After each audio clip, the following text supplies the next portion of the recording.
Just before the summer break, Mercedes went on a run that made everyone believe that they'd returned to their race-winning form. But 2 races in after the summer break, and Mercedes have been nowhere to be found. Why is that? Well, today we have Toto Wolff and his drivers Lewis Hamilton and George Russell talking about their current issues and how grim their future may be. All that and more in today's video. As we look back at the racing season, it's clear that Mercedes had a strong finish before the summer break, clinching victories in 3 out of the last 4 races. However, the landscape has shifted since then. While the team secured a podium finish in Baku, team principal Toto Wolff emphasised the need for improvement as they head into the Singapore Grand Prix. It's clear that the German powerhouse is eager to regain its competitive edge. We head straight to Singapore for the second race in this double header. Although a street circuit like Baku, Marina Bay is a different challenge. Physically, it is incredibly demanding on both the drivers and team members. The heat and humidity play a big role in that, but so does the track itself. It is bumpy in places, contains a mixture of both low and high-speed corners, and the walls are waiting to catch you out. In Azerbaijan, George Russell was initially not in contention for a podium finish, but luck was on his side when both Sergio Perez and Carlos Sainz crashed out.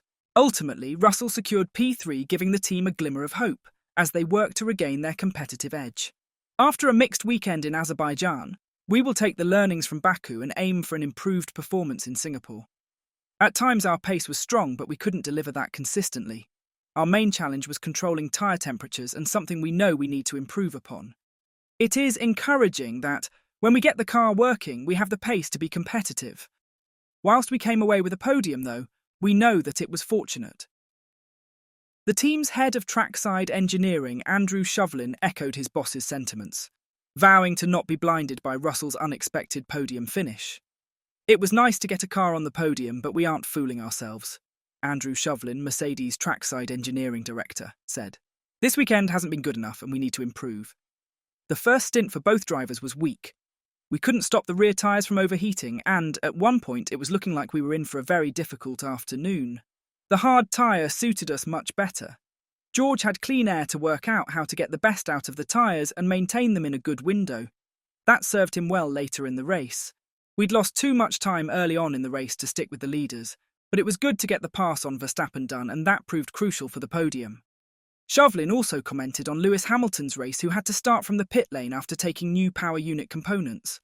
Lewis's race was difficult as he kept bumping into DRS trains and just couldn't make it through them, Shovlin said. The closer he got to the cars ahead, the more tyre overheating he suffered with.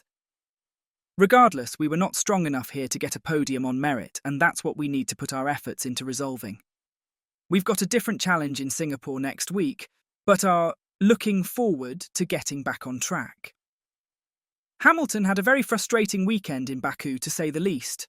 During the early parts of the weekend, Hamilton looked like he was poised to be in and amongst the top runners, only to finish qualifying in 7th after Mercedes discovered that one of the components of his car was not properly assembled, which forced him to try a different setup to what he had success with during the practice sessions. The race at the challenging circuit promised to be difficult, and Sunday did not disappoint in that regard. Lewis Hamilton ended the day in a disappointing 9th place, with his position only slightly benefiting from the late incident between Carlos Sainz and Sergio Perez. Frustration was evident on Hamilton's face as he expressed his struggles with significant handling issues throughout the race.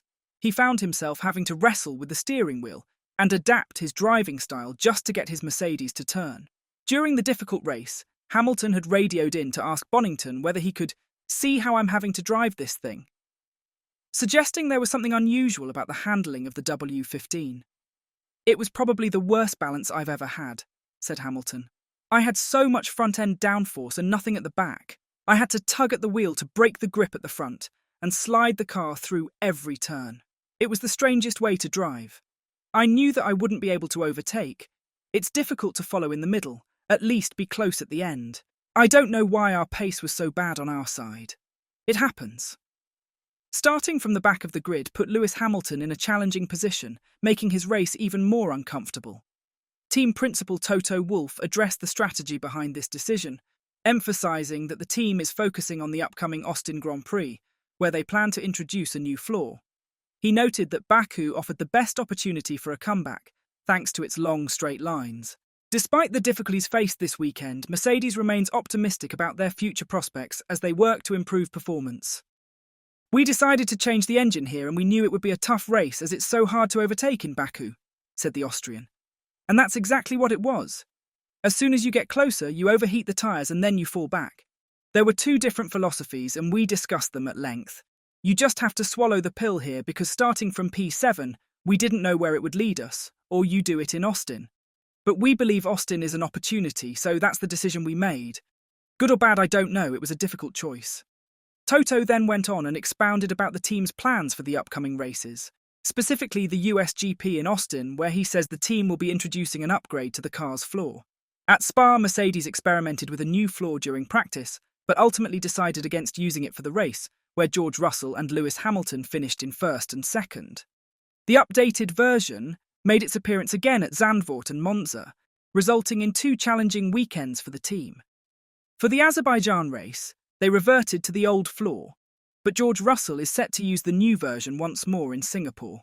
Looking ahead, Toto Wolff mentioned that a new version is likely to debut in Austin, taking advantage of the upcoming 3-week break that gives all teams the opportunity to introduce fresh parts. "The track is an outlier," he said, when asked if lessons were learned in Baku. "Nevertheless, it's not like this was night and day. We still suffered from the same balance performance that we had on the new floor. So in Singapore, we have the same one, that's what we shipped over, and we need to race that, but from Austin onwards, we will probably go to a new spec." Toto was then asked if the upcoming upgrades was already in preparation or were contingent on the data they would get after the weekend in Baku. To this, Toto responded with, "So you're going for new when the new didn't work properly, but the old one doesn't work either. So it's either old new or new. We don't know yet." Wolff then went on to admit that this season has been tricky for the team, saying that accurately predicting their car's pace and performance has been impossible all season long. "You look at the qualifying performances that we had, where we first and second in Silverstone and we were first with Lewis in Spa. So there was much more performance in qualifying and in the race. But between those 8 cars, it can swing that way, because we're not talking about tons of time. We're talking about 2 or 3 tenths in either direction. Then you have an outlier like Leclerc in Baku or in Monza, where they've always been strong. So as a matter of fact, this is about who is getting the balance as good as possible and who is having the tyres in the right window and what kind of aero concept works well at a given track. I will be quite curious to see what happens after Singapore. Ferrari was really strong there last year, so I have no doubt that it's the third in the row where they can race for the win. Red Bull wasn't last year. We were doing okay. McLaren was doing okay. So it's 4 teams now that are very close." He was then asked about which upcoming races he sees the team excelling in. Toto said, "I think where we've traditionally been fast was Barcelona, Silverstone, Spa at times. Austin was a good one for us.